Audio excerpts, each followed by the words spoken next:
What is up, everybody? This is Marshall Lee of DonkeyJawProjects.com. It's been a little while, been a couple weeks since I put out a video, but I'm here, back again, and I have a really special situation here, I think, something I've been waiting for a long time. We're going to talk about pouring your soul out in comics, amongst other things, and to talk about that today, I have Mr. Joshua Kemble. And for some reason, I'm forgetting how to do this. Okay, here we go. It's been a little while. I'm a little rusty. So what's up, Joshua? How you doing, man? How's it going, Marshall? How you doing? Doing all right. I guess first, before we get into anything, let people know where they can find you, and I guess let them know a little bit about what you've been up to. Yeah.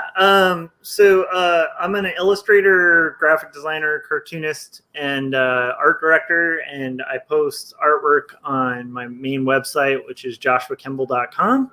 And then I've also, for quite a number of years, been posting pages of a comic, 2 stories on quarterlystories.com. And part of like why I'm coming on here is to talk about the publication of my graphic novel, which is 2 stories, and it's being put out through Marcosia. It's an autobiographical black and white graphic novel about some pretty like candid discussions about struggles with mental illness and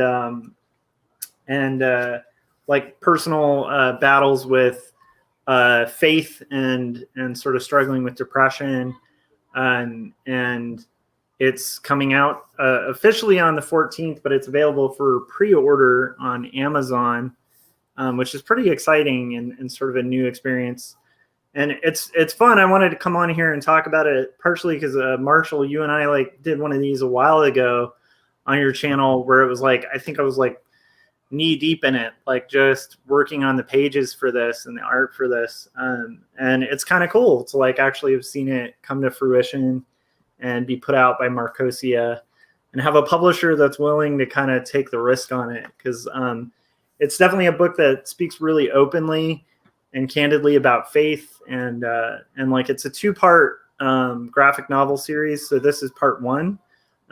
But the arc of it is going to talk about sort of my belief in Christianity, and also like my own personal struggles with mental illness and with depression and with my wife and our relationship and how we dealt with, panic disorder, a lot of things that are like really heavy slice of life issues, but also issues that kind of make it really a difficult gamble to try to get a publisher on board for, right? Because usually if I'm pitching to like the Christian market, they want like the 10 steps to a healthy marriage type books. And what's funny is I have a literary agent now who was helping kind of me pitch the book. And that was kind of the response we got from the Christian market was they'd kind of be like, this is brilliant. It's a really great book, but like, it's not like the 10 steps to a healthy marriage. Like pretty much that was what our responses were. It's just a hard sell for that market. And then, in the mainstream market, it's kind of a hard sell because it talks really openly about faith, but it's not necessarily going to end on like a negative note where it's like, oh, therefore I lost my faith, which tends to be really popular in mainstream markets. And then also just the fact that it talks really candidly about mental illness, which like as a society, we don't have a tendency to be really open about. And so like those discussions are usually shut down by like, well, on a positive note, like, you know what I mean? Like people usually want to change the topic and go to something pretty and happy, and which I get, we all want pretty and happy things, but I think it's really important for us to talk openly about people's mental struggles, our own mental struggles, because I think it's more common than people kind of let on to. And and I think by having open discussions about that, you can help people feel like less alone in their own situations and stuff. And so what's cool is like, so far it's the digital release has already been put out through Marcosia, like on Comixology and multiple other platforms. And what's cool is I've already gotten some letters from people who like read it and are going through depression and felt moved by it, and felt like a sense of like commonality, and like kind of, I think, felt refreshed, like hearing somebody just talk openly about stuff I think most of us kind of deal with or struggle with on a daily basis. And so so that's that's kind of that's my book. It's 122 pages, hand lettered, hand inked, and I'm just really stoked to see it kind of finally get completed. And I'm also glad to be able to share it with you, Marshall, because I know you've been like kind of a big supporter of mine, and a friend of mine, like throughout the whole creation of this. I think going way back to like BIPT, which is like years and years and years ago, like possibly a decade ago. I know it has been a long time, hasn't it? Yeah. That's really, I'm totally like you said, I've been chomping at the bit, knowing that like this is gonna at some point come out, and I'm so happy that it's finally at that point where you're getting at least a big portion of it out. And you're talking about like mental health and stuff, and that's something I've been very much involved in learning about myself with the struggles I've been going through in my life right now. And luckily I have, I do have a lot of help in that area, and I've been learning a lot of things. And I do think it's something we need to talk more about in general. I've even thought about making that kind of a part of what I do here on YouTube and stuff. And, that being said, another thing that's kind of interesting, you were saying we don't really talk about it a lot. I think also as men, actually, and towards men, it's something that's even more shut down, I think, than some other, demographics and stuff. It's not very manly to talk about your feelings and things like that, so that can be a struggle as well, so it's kind of good that you're putting this out there too, Yeah, and that's been weird when writing this book too, because my inclination is kind of to do the same thing we all do when we even think about these issues for ourselves, which is like just kind of shut it away and like look at the prettier side of things. And in writing this book, I've intentionally like really leaned into vulnerability and tried to just kind of be really comfortable with uncomfortable things. And so like a lot of the topics, I mean, it starts straight off the bat with a suicide attempt that like luckily I've done the work and kind of moved past that a lot through a lot of talking to people, through at one point being on antidepressants, which I used to be adamantly against, and now I think if you need that to kind of get through, you need that to get through. Yeah, totally. But yeah, so it starts off with like a suicide attempt and just being really candid about why that was, that at that point in my life I had even thought of it. And it gets heavily into things like me being a really crappy caregiver to my wife early on in our relationship when she was having panic disorder, and just not really knowing how to care for an individual who was struggling with mental illness. And like a lot of issues that we've already kind of worked through in our lives. So to like dig back and try to kind of be really blunt and honest about it was really awkward. And I think partially because of that, like in our society, like, as men, we're supposed to kind of struggle through and like, and sort of be okay. And I do think it's important, especially for men, to have open discussions about this type of thing, because men are the most at risk for suicide. Men in my age range actually are like one of the highest risks and the most effective at doing it. So I think it's important to have that discussion about that experience in like my own life, as well as like, I think other people having discussions about mental struggles, because like one of the worst things when somebody's going through that is the idea that they're alone or that they're unique. And not that they're unique, because as a Christian, I think we're all unique. We're all made in the image of God, right? Like we're all important, and we're all individual. But at the same time, like we have a shared experience and we have shared struggles. And I think it's really important for people who are going through struggles to understand that they're shared they're not unique to individuals. And so I think, especially at this day and age where we're all kind of isolated, there's a pandemic that's like causing us all to be like shut in on our homes from our businesses half the time. And so I think a lot of people who may not have even experienced these kind of feelings or issues are right now. I think it's more important than ever for us to be really open and talk about those things. So that makes me really happy that this book's hitting the shelves. And one of the things I like about it too, just as a comic nerd, is I don't think there's any topics that comics can't talk about. And I don't think there's any area of literature that comics can't do. Because comics are like a really great art form, and it can really be any genre at all. And so I'm glad to like also be like putting out another memoir into the comic kind of arena, because I feel like it's something I haven't read a lot of recently, and I want to see more of it. And I think you and I share this, Marshall, in the sense like we're not the type to kind of sit on the sidelines. Like, it's like if you want to hear a really cool song and you're not seeing it out there, you're gonna put it out there.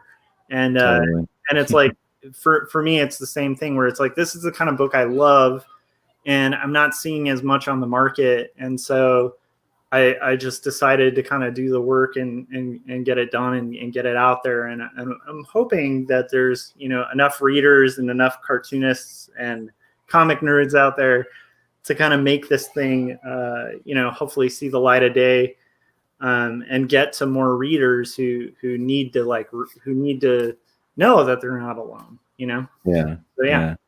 Yeah. There's a lot in there. From doing, something that you don't see a lot, which I love that you're doing that, because I feel the same way. Like, I think, I think that I'm really inspired by the Japanese manga stuff, and the fact that they have a comic for anything and everything. And Yeah. I don't see why we shouldn't have the same thing. So I really love that, but also especially, kind of going with a little bit of a theme here with the show too, is this is something I've heard you talk about a lot. And, this is not, this is like, you're inspired by these kind of comics, and, you're inspired by all kinds of comics, but I remember you talking a lot about these kind of comics. And I you have talked about like Numb and some of the other projects you've worked on.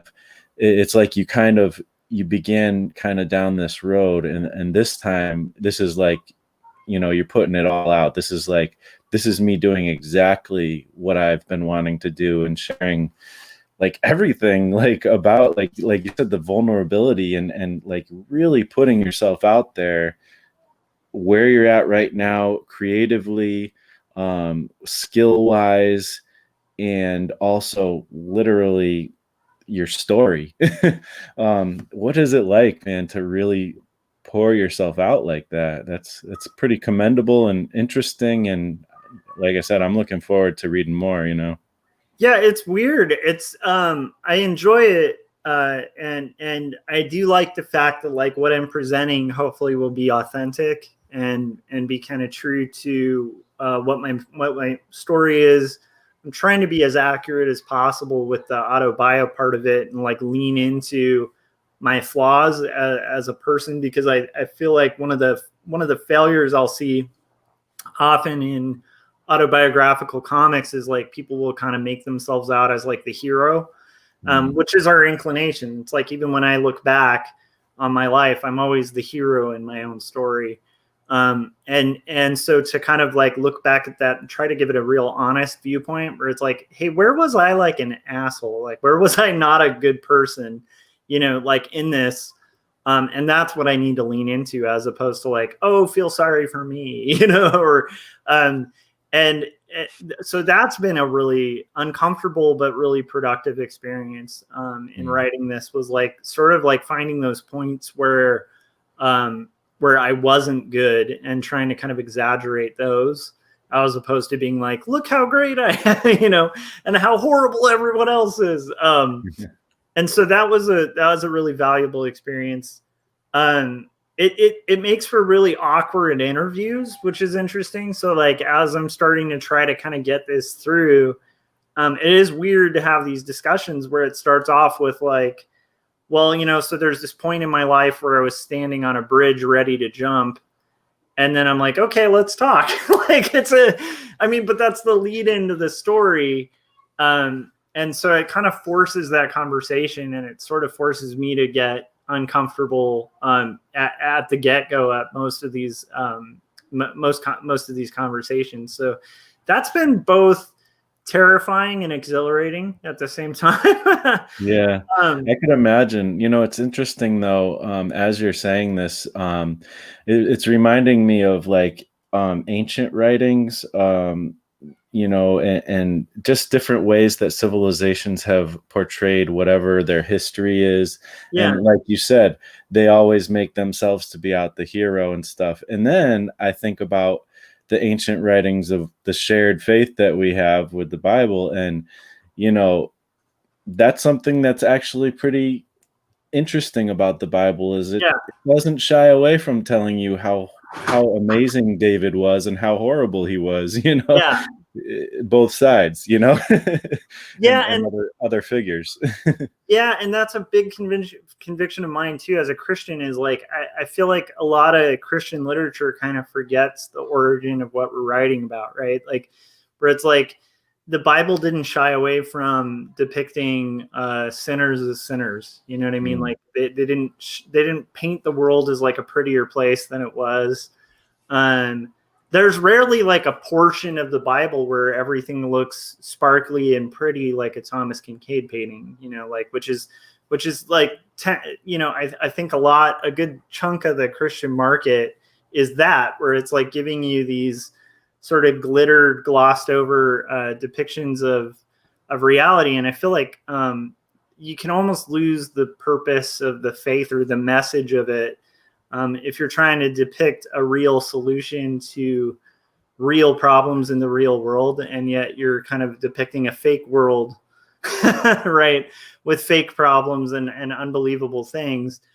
It kind of can dilute the message. And so for me, I think as Christian artists, like whether we're, you know, working explicitly in like the Christian market or outside of it, I think it's better to like my statement to people usually is like about Christian art is like, I'd rather be Sunny Day Real Estate than DC Talk. You know what I mean? Like, it's like, I think that like, you know, there's bands out there that have been like very vocally Christian. Like another good one I can think of is like Me Without You, which is like a really good, like hardcore band that has respect, like way outside of the Christian market, but are really vocally Christian. I think as Christians, we really need to kind of hold our weight and make legitimate art, and then kind of like have the fact that we're Christians sort of speak through it with art rather than with like sort of preaching to the choir. So that's like a big conviction of mine. And I see that happening a lot. Like I have a few friends who are writers in the Christian world that are kind of making movements and strides towards this. Like one of them's Alan Noble, who he wrote a book called Disruptive Witness like last year, and actually was really fundamental in helping me get like a literary agent and stuff like that. He also runs a website called Christ in Pop Culture, where they kind of push a little further outside of like the sort of Christian industrial complex. And like a writer that I really admire recently is another guy named Luke T. Harrington, who wrote like Murder Bears, Moonshine, and Mayhem recently. But he's a really good Christian comedy writer who, once again, is not kind of writing within the same sort of cookie cutter realm. There's a lot out there, but my point is like I feel like more of a kinship with the idea of like writing a good story that really depicts the world as it is, as a testimony, as opposed to kind of like a story where no one cusses and like no one drinks and no one does anything bad.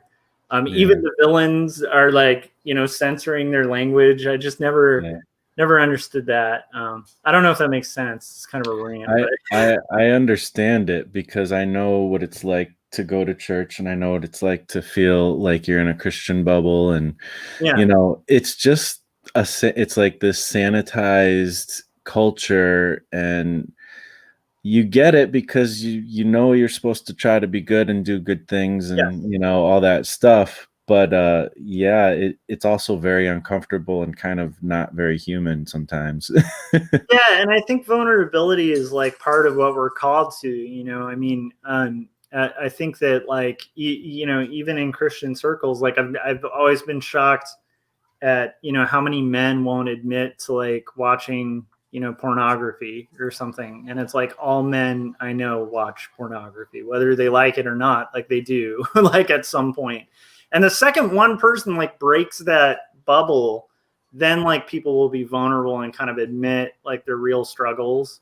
But it's shocking how often like people will just kind of let the bubble sort of stay, and then you end up having these like prayers where you're supposed to be like praying directly to God, like the creator of the universe, about things he can help you with in your life, and things you need like the Holy Spirit on, and like things you need help with. And if we're not being vulnerable with God, like who knows? Like he knows past the veneer, he knows the bubble, he knows the Mm, weakness. I feel like that's just a real bad sign when like a church culture sort of creates that barricade between like yourself and the creator, especially because like if you really believe that God is real and he's the creator of the universe and he knows everything, to kind of boldface lie to sort of front in front of like your community, it just seems like a really bad road to go down. uh, yeah. the other thing is like I've in a weird way I feel fortunate because I was an atheist for such a long period of my life that I'm surrounded by people who don't believe what I believe, and so I actually I have the opportunity to kind of talk about God with these people in a really honest and hopefully sincere way, and a little unmarred by some of that church culture because I lived outside of it for a very long period of time. And so that gives me a nice insight, I think, into it. Not that it doesn't make me better. In fact, I think most of the people who stayed within that culture are probably much better off on a soul level, but it does give me some insights into kind of being able to have seen it with some distance and then kind of be able to come back and go, hey, wait, this part doesn't really make sense. And like, I'm reading the text here and the thing you're talking about, that's not in here. Like, so, there's certain things that get sort of interlocked with like the Bible and with truth that I don't know are necessarily actually in the Bible. Um, and so it's been interesting. It's been an interesting ride. But like for me, I feel like my job um, as a storyteller is to first and foremost tell a compelling story that'll work for anyone, like not just a believer. Um, and also, I'm trying to tell an honest story that explains why I believe this kind of crazy idea. Because it really is like on paper, what we believe is insane to most people. And so I kind of feel compelled to like write a story that actually tells why it is I believe that as best as I can. Um, and also tells it with a good story arc and hopefully narrative that will speak to people. Yeah, totally. I think it's great. You know, Definitely something that's the type of thing that's needed. And I'm glad you brought up all those references. I haven't heard of one of them, and I'm looking forward to digging into them. So, Oh, nice. Yeah, they're, uh, they're good. They're good people. They're kind of. I'm impressed by what they're doing. So yeah. right. Yeah. So, I noticed you put up this screen showing some of the artwork, and with pouring your like everything into this, I mean, you're making comics like people have made comics in the past. You're not taking the easy route. No. And you know, it takes like a long time for you just to finish one page, but I'm always amazed at how much you do get done, because you're just dedicated to working on it every day. So you really pour not only, you know, your heart and soul into it, but you really pour your creativity into it, putting everything, you know, I think, into this each page as you learn and grow. I'd love to see you kind of dig into some of that and show us some of this cool, amazing art and stuff. Yeah, I mean, so you know, this is all hand lettered and hand inked. This is just some samples of what you'll be getting, you know, within the book. Um, you know, it's I can actually show some originals in a second too, after kind of panning through these. Um, and it's done mostly in this style, but then it also, because it's called Two Stories, and it sort of transitions from stories that take place in the current world with stories that kind of take place in childhood. It sort of transitions to this totally different style, which is this what I like to call like a wonky Mary Blair style, more of a cartoon modern, to tell like the stories from like youth, and then kind of transfers back to this sort of crazy rendered style. And basically, like each page is hand drawn, hand inked. The lettering is hand done. I use a lot of. I try to kind of push the medium a little bit by using different forms of paneling and different devices to tell the narrative. And so, like, there's a point in the narrative where I actually use like a YouTube search menu as a panel device because I thought that would be cool. Yeah, yeah. And then some of them I'm riffing on old comic covers within the narrative. Some of them I'm playing with, you know, like signage. Like this is the famous sign in Old Town Portland, but to tell a narrative of panic attacks. I like to play with like the movement of panels, like where the character in here is literally breaking through a panel, like a Winsor McKay style storyline. Where, you know, it's used as like an airplane manual, you know, and then definitely I don't shy away from crowd scenes or, you know, crazy pages within pages. And so that's sort of some of what, you know, 122 of these things will get you in this book. So yeah. Yeah, totally. Yeah. And let's see. Yeah, I know you wanted to show some of those actual pages. Yeah, I can just show for anybody who's curious, like the scale I work at is pretty big, but it's all like hand done. Like wow. So this is one of the originals. And then I kind of I like to work big because I can get crazy details like that, and then they look really great small. I also started working this big because of a lot of the cartoonists I admire and stuff work in that scale. So that's kind of like why these things take a long time. But yeah. I think we've all had that moment too, where it's like I used to look at these guys that I admired and wonder how they were getting certain looks, or certain like Chris Ware is a guy I really admire the hell out of. I think all cartoonists do. But it's like his lettering. I just look at it and be like, "Why is that so good?" And then I found out it's hand lettered. And even, you know, reading like Mouse by Art Spiegelman, I was like, "Why does the type just look so raw and awesome?" And it was because it was hand lettered. And then I realized, like, why am I not hand lettering? Oh, because it's hard. So one of the things that I've done with this book is a lot of those things where it's like, oh, because it's hard, I've like leaned into what's hard and just learned, as opposed to like dodging it, because I just kind of thought about it. It was like, if I spent enough time, I could hand letter it.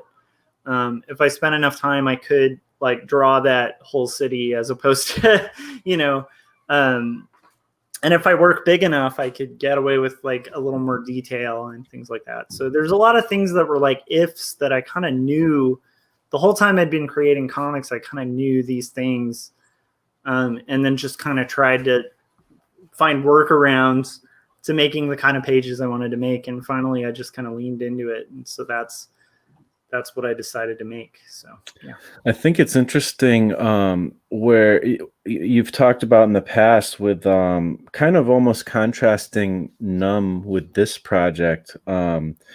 That I think Numb was something where you learned a lot from, and it was kind of in the direction you were trying to head, and then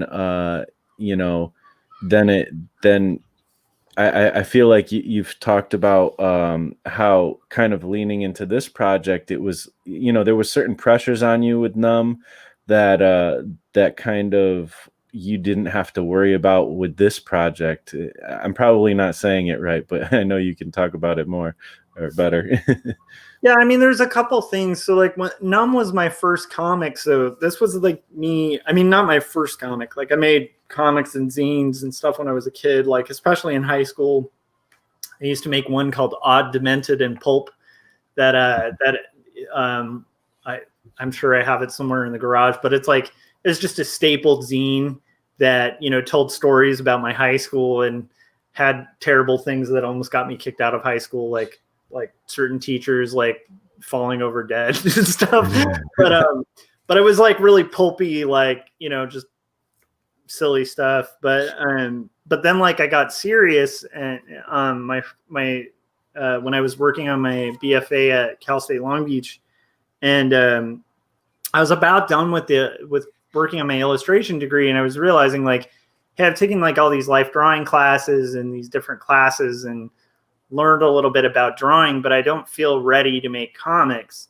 And it just kind of like, at the time there wasn't like YouTube videos, there weren't really podcasts or any, like you were kind of lucky to find interviews with artists who talked at all about process.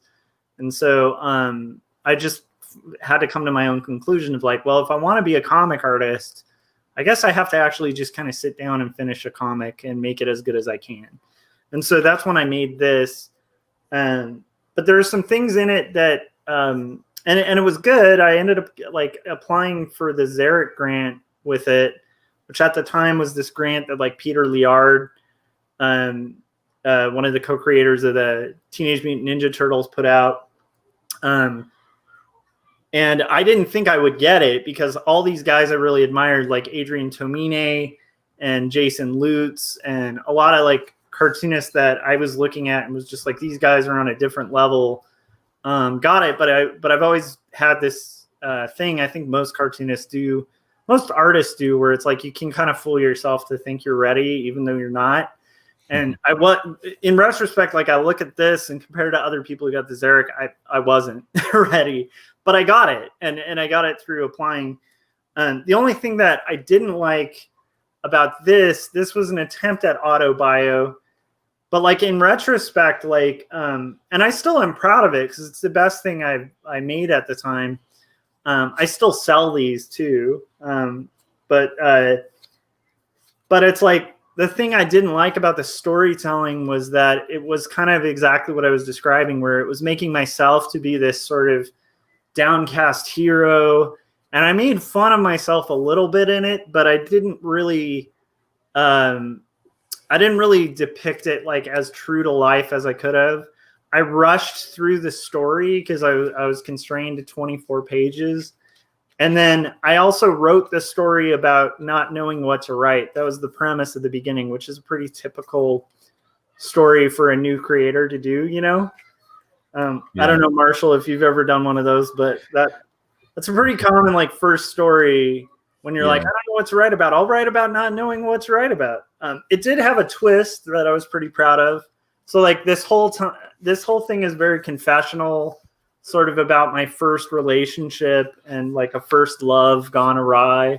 And I think there's a really pretty compelling breakup scene in there that takes place in a car that I think still is pretty true to life. But I did a twist that was kind of clever, but I rushed it. I wasn't really true to the characters. It's a good first story, but I just don't think it was like really what I could achieve. And I was taking all sorts of shortcuts on executing it in the way I know I can. Also, I was still learning inking, so it's like the blacks. I love heavy blacks, but I just got like way too thick and blobby with the blacks. And I was learning brush, so I didn't really have as much mastery over it as I do now. So those are all things that kind of were wrong with that. But then like after that, I kind of started working professionally. I got better as an artist. But I got further and further away from that auto bio thing, which was like my first instinct when I was like, I'm going to make a comic. I'm going to make it indie. You know, like on this one, it was 2-color. I love 2-color books. Like even now, if I got a book like this in the mail, I'd be stoked because I'd be like, ooh, it's 2-color, you know, and like I just like that. And slice of life. So then I started writing these stories where I felt this pressure to like veil who the character was and like fictionalize it and stuff like that. And just after years of working, you know, in the industry and doing a lot of stuff for other people, I sort of had this moment of like having to go back to what I really initially, what was it that I loved about comics in the first place, you know? And by kind of asking myself that, like, that's where I ended up arriving at like, well, what are my favorite comics? And I was like, okay, well, I mean, easily like Berlin by Jason Lutz. It's like a masterpiece. It's like one of my favorites, black and white, right? Art Spiegelman's Mouse, black and white. Like most of our Crumb's work, black and white. Like all these guys that like I grew up like loving. Dave Sims, Cerebrus, it's like black and white, and just proud of it. You know, this big phone book. Cerebrus books, but it's like, so like all of these guys, I just realized like they're all working in black and white, and I feel compelled to do color because that's what sells for like when I'm working professionally, and that's what clients want. And so I was like, you know what, this is my own thing. Comics are hard to sell anyway, so if I'm gonna dedicate a lot of time to comics, I should dedicate a lot of time making a comic that's like the best comic I can make in the style I want it to be, with the story I want it to be, because it's just too like this ended up taking about 5 years if I like take out the years of breaks, because I took about a couple years off when my son was first born, but this took about 5 years to make. So it's like, if you're going to invest like half a decade into it, like you better make sure what you're investing it in is something you want to make, you know, like, and that's part of why I decided to make the thing I wanted to make. I know that's nerdy to say, but it's because I had spent so much time just making art for other people and making other people's visions happen. That helped me kind of really think like, what is the story I want to tell? I want to tell a true, authentic story, true to life, black and white. I want it hand lettered because I like reading hand lettered. So this was me making something that I felt like honored what I love about comics, as best as I could. Yeah, totally. And I, you know, I certainly commend you for doing that. And I, you know, when I think about what you're doing, it always makes me think of that, because you've shared your process through this whole thing for a long time. And, you know, in all honesty, you know, that's the kind of works that we, you know, there's all kinds of different creative stories out there, different approaches, but the world would definitely be lacking if it didn't have some of those kinds of stories where people are just doing exactly what it is they're inspired to do. And really, I pressed the wrong button. Really pushing everything, you know, that within their creative ability at the moment.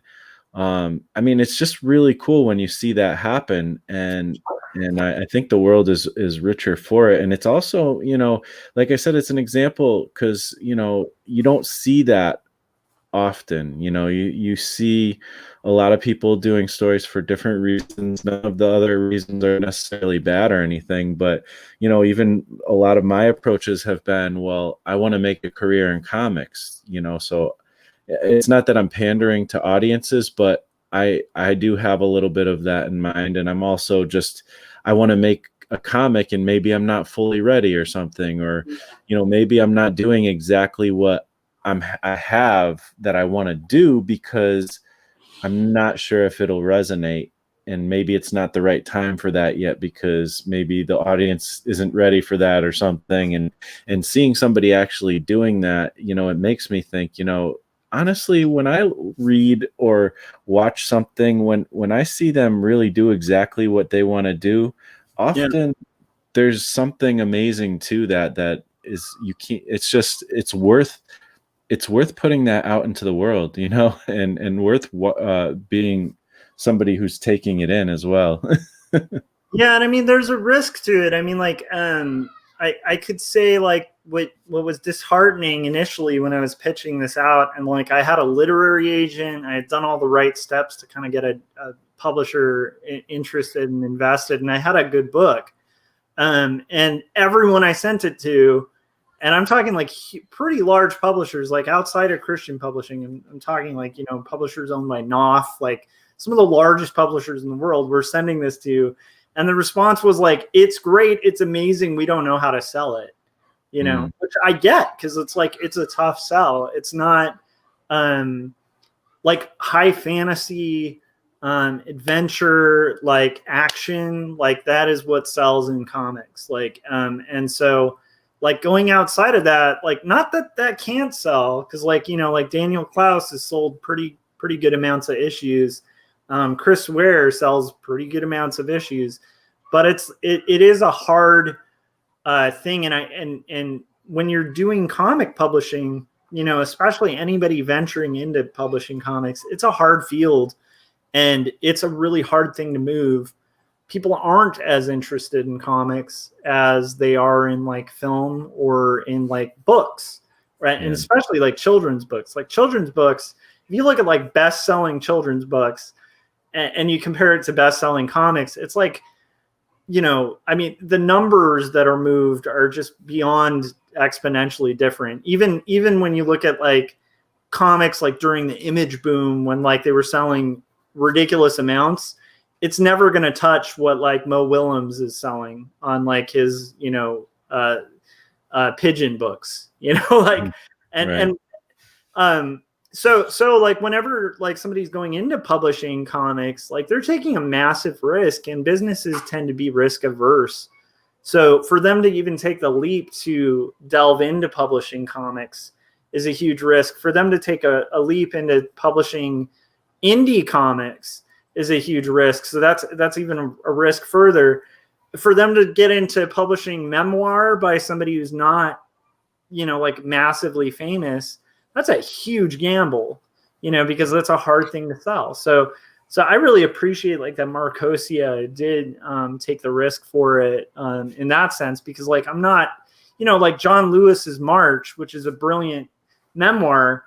It's like that has a sell in itself, because John Lewis is a legend, in America. Like he's in history books. So it's like, would you be interested in reading somebody's viewpoint or their own story when they're in history books? Yes. Like, right.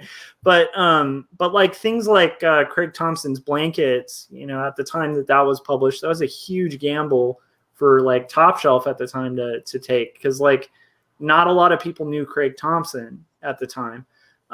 So it's like my point is like, I'm aware of like how much of a risk it is for a publisher to put out, for even people to like read. Like that's another reason I wanted to make it the best I could, because I feel like I owe that to readers too, where it's like, if you're going to invest in like buying this, story from like my tiny insignificant life, like, I want to make it the best possible story I can. I want it to be as true to life and kind of authentic as I can make it, so that like when someone buys it, they tell somebody else about it, because that's literally the only way these things succeed.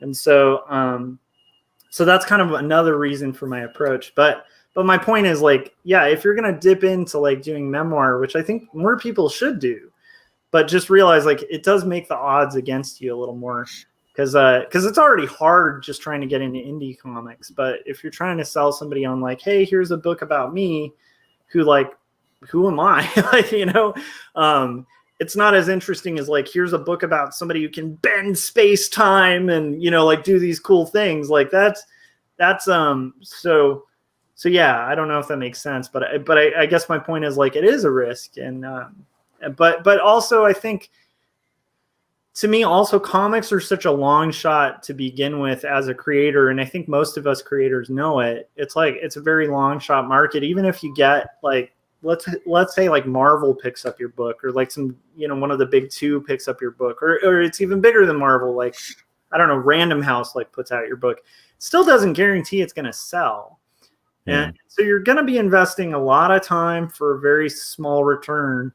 To me, I've always found like if you're going to be investing a lot of time for a small return, you should invest it in something you think is worthwhile. So, and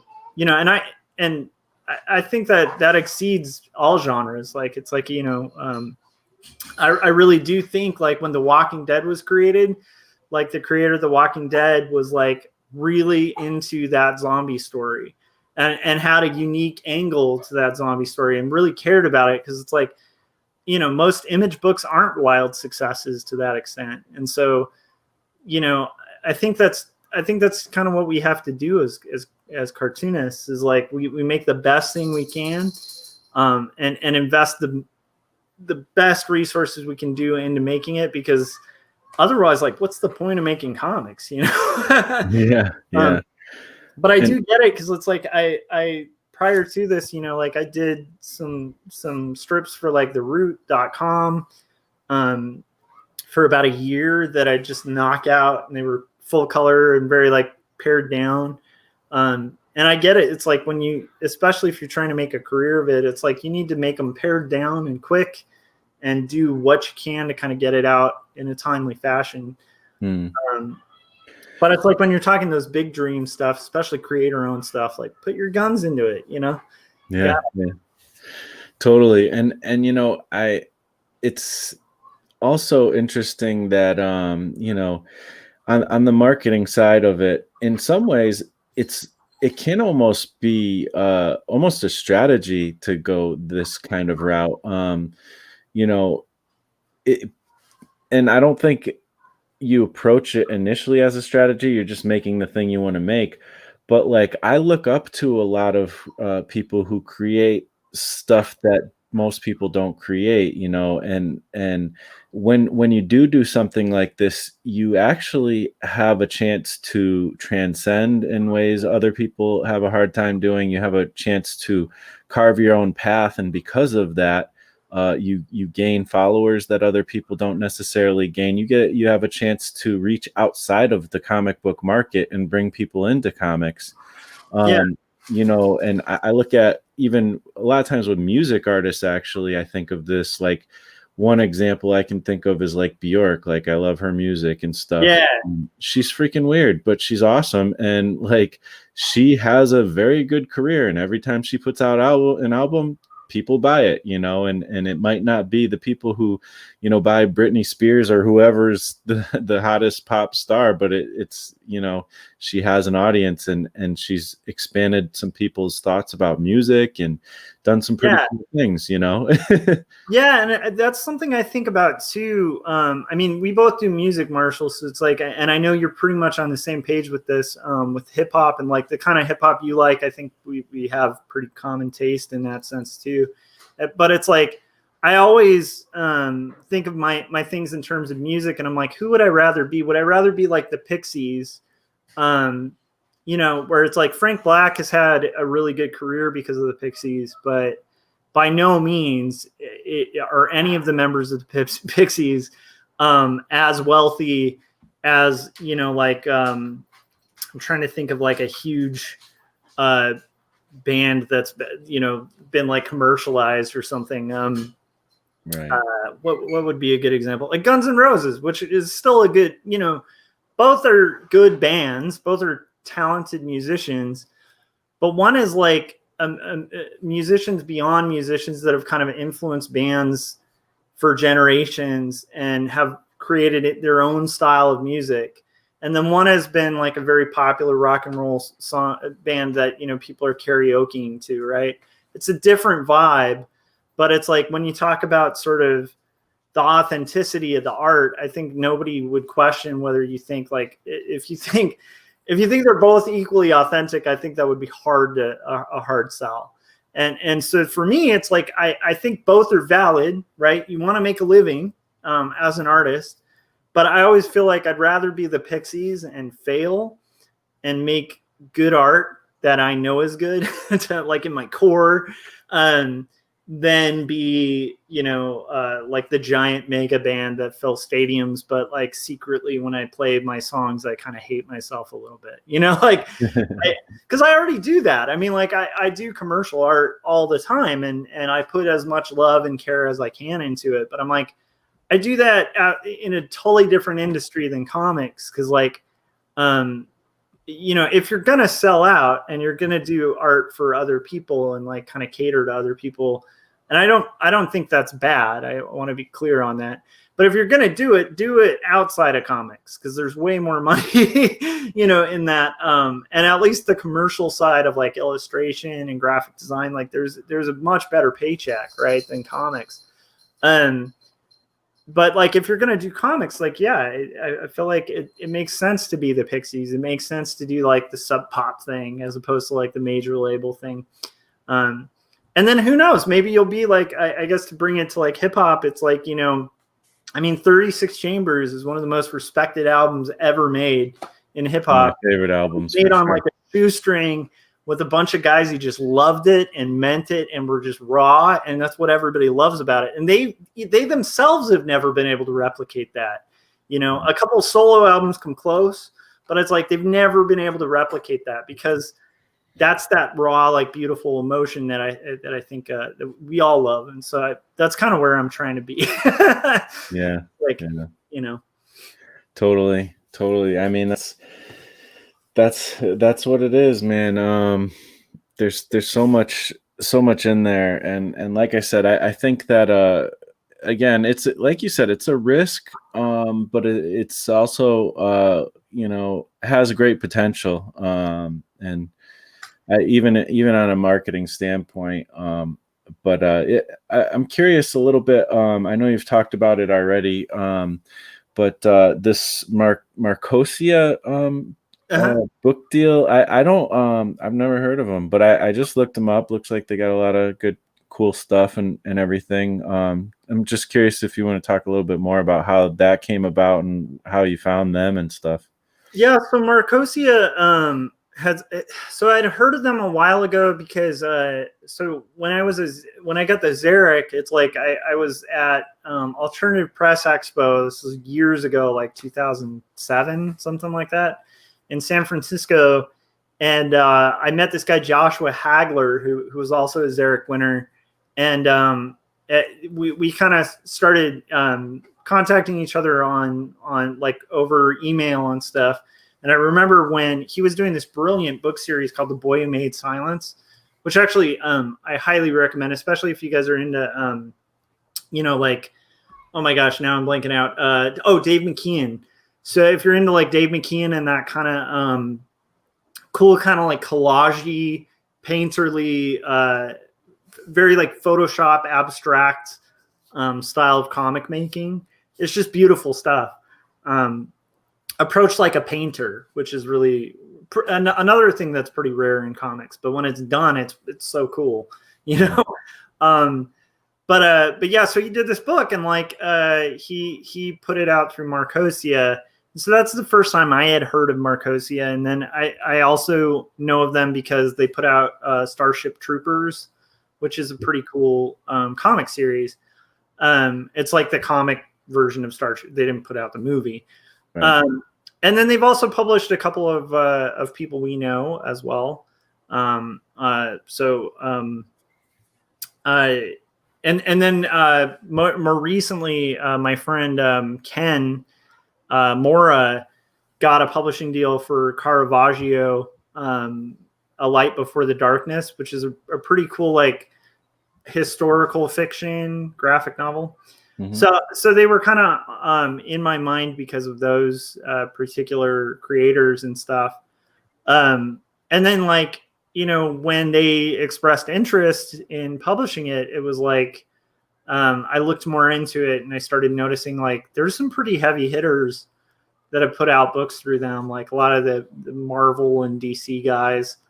And what's weird is I also noticed they don't have a ton of stuff in my genre, which kind of like you were mentioning, Marshall, I think can be an advantage.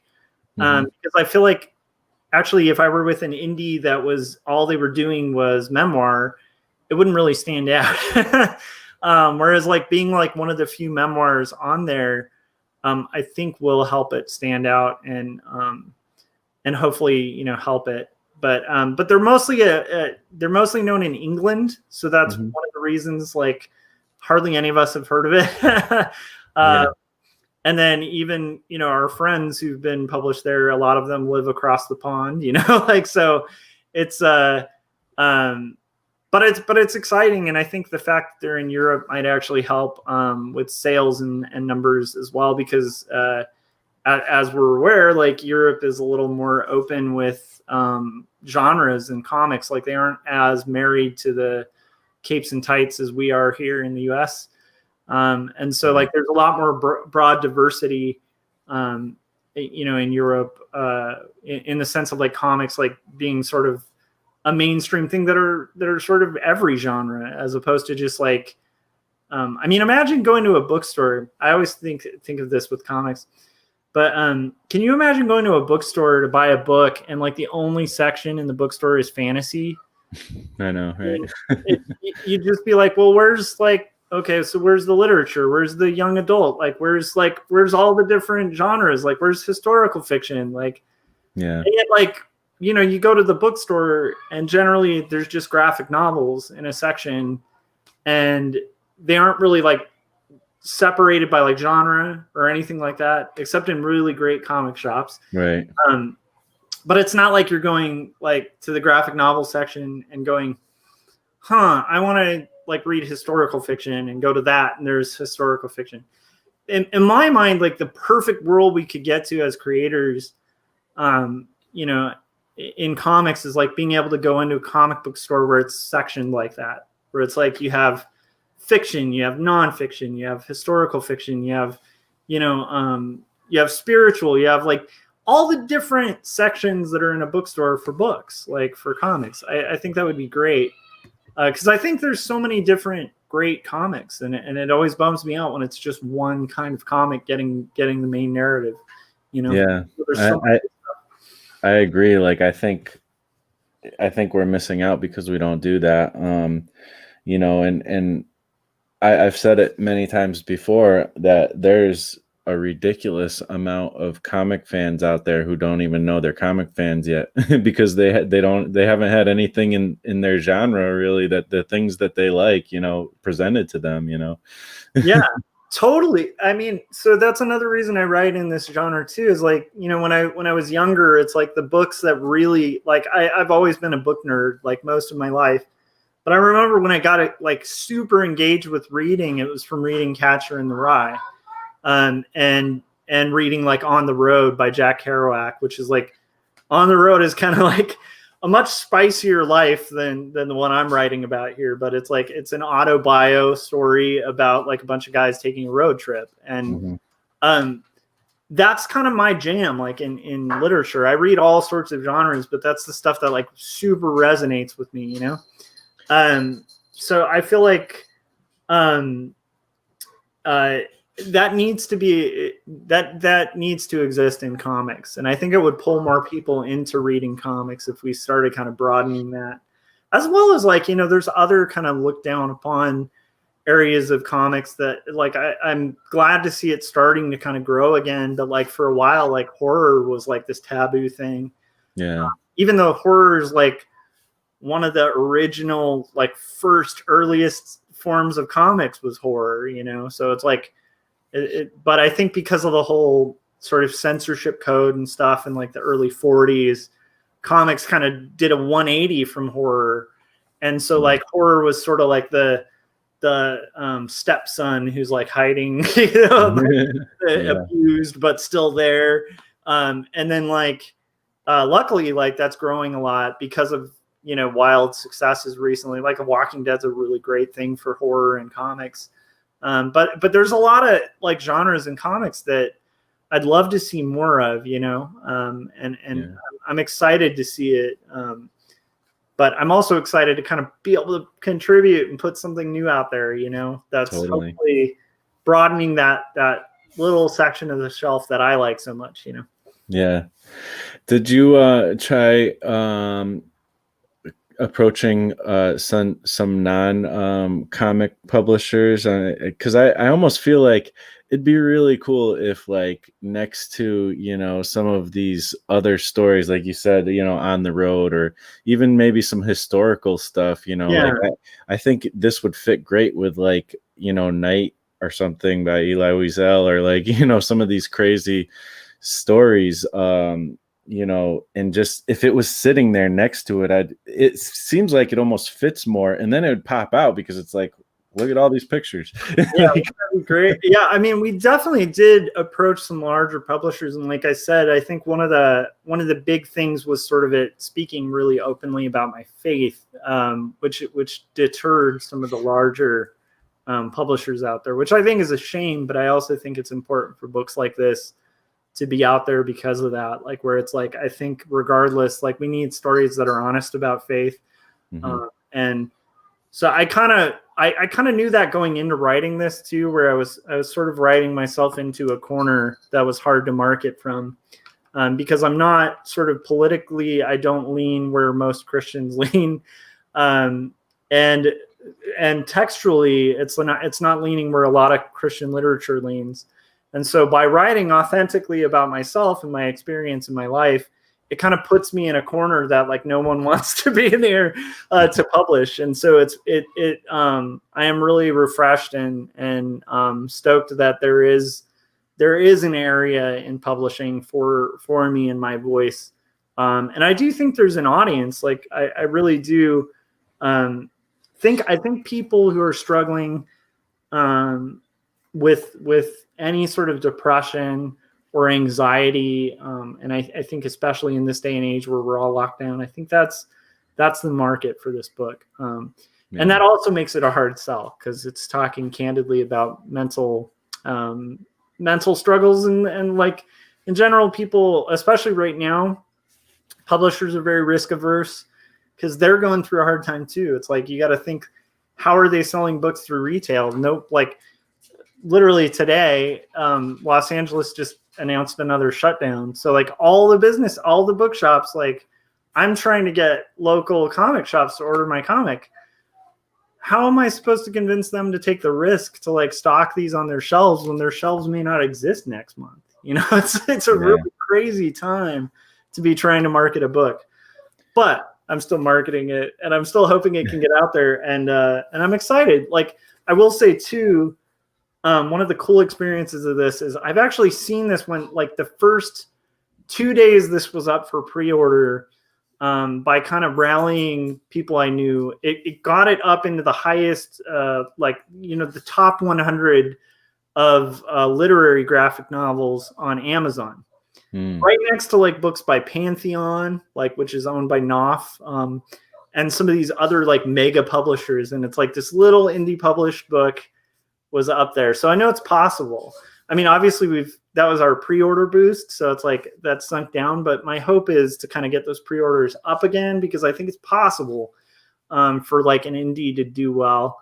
And I think it's possible for like, honestly, Marshall, I think like our little community online is like a powerful little group. And I honestly think we can make that happen too. So.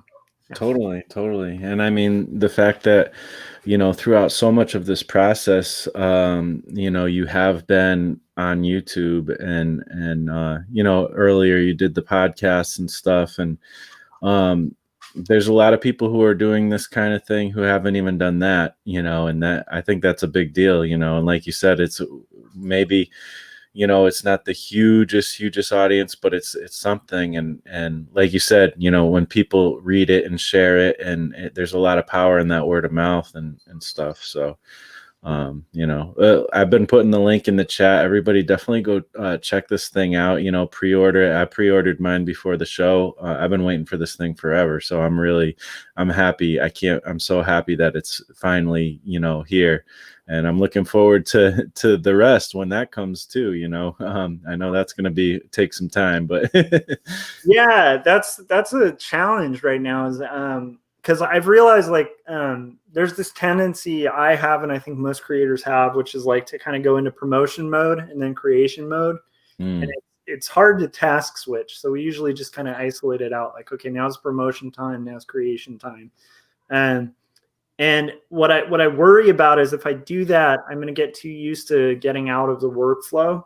And so what I'm trying to maintain right now is doing a rough page a day until I've roughed out the entire book. I've already scripted it out. And luckily I did that while I was sending out queries. So it's like, while my lit agent was shopping it out, because like, you know, a lot of people kind of envision that, like, you get a literary agent and then they do all the shopping for you. And that's kind of true, but there's so much crazy work that goes into building a proposal, like an official book proposal, that, like, you've invested so much that a lot of authors, like, when their book's being shopped, whether it's by themselves or by a lit agent, they just kind of get frozen by submission panic, which we've all experienced, you know. But it's like when it's sitting out there kind of in the ether, and like you have like a giant editor of a big publisher going like, hey, we're going to look at it, we're going to review it next week. You're just kind of sitting on pins and needles, like, waiting. And so what I did during that time was, like, I drafted out the second script, and then I revised it, and then I sent it to people I admired and had it edited, and really worked it. So by the time I actually got a deal for the first book, like, the second script was already well underway and finished. And so I've been able to kind of get about like 40 pages roughed out so far for the next book. And I'm trying to do one a day just to, like, not lose momentum, because I know that's half the battle too, is like, it's hard for all of us. Like, Marshall, you and I are, like, have always been in very similar boats where it's like we have day jobs, you know, like we have to work to, like, eat and to feed the people, you know, in our families and stuff. So it's like kind of maintaining that momentum is really a challenge. And so, like, for me, just trying to hit that mark of, like, doing a page a day in roughs at least is kind of keeping me. But it is hard to juggle that, as well as, like, sending out press releases and stuff like that. But yeah, I'm hoping to kind of get this second book done in about a year and a half. That's my hope.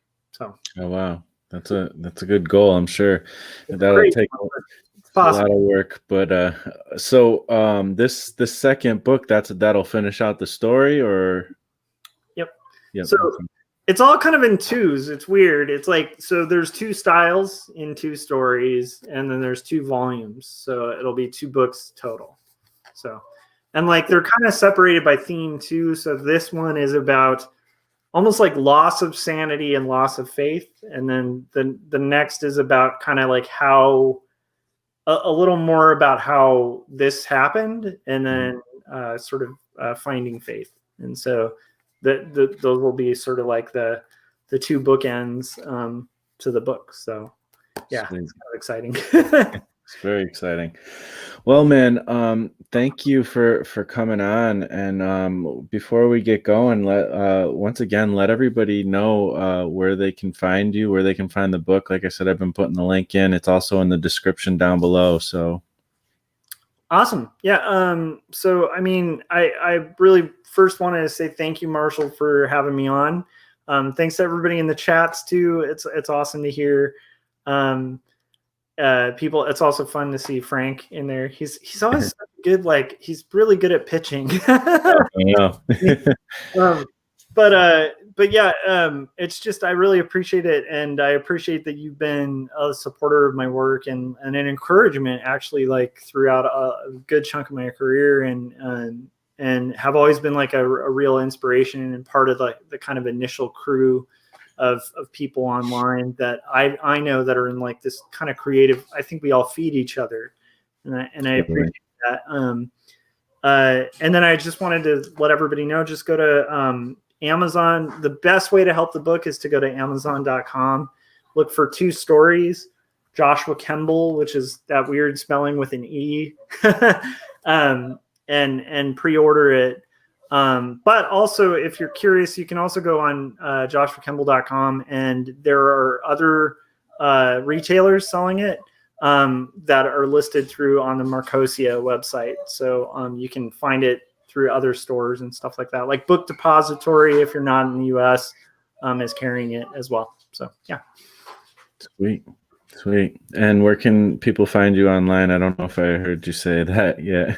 JoshuaKemble.com. And then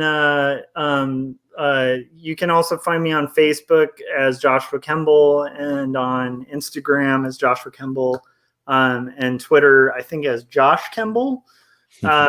And all of those places I post roughs and thumbnails and stuff pretty transparently as I'm building the pages and stuff too. So yeah, I would definitely say it's really cool to see the process that Josh goes through, because it hits on a lot of traditional comic book processes, and it's unique, and there's so much detail, there's so many things just to learn by watching what you do. And another great place is to check out his YouTube channel, check out the Artcasters videos if you haven't. I have a lot of new people here who maybe don't even know about the Artcasters, but check out the Artcasters videos, and they're sometimes on your channel, sometimes on Scott's, right? And yeah, those are great places to keep up with what's going on too. So yeah. I also did want to mention, just because Frank brought this up and I totally missed mentioning this, but because you can order it through Ingram, you can actually get this at your local comic book shop or independent bookstore. And so that's another great way to get a hold of it, is bug your local comic shop, tell them 2 stories, Joshua Kemble, through Marcosia. Ingram carries it, and they should be able to order it from there. So yeah.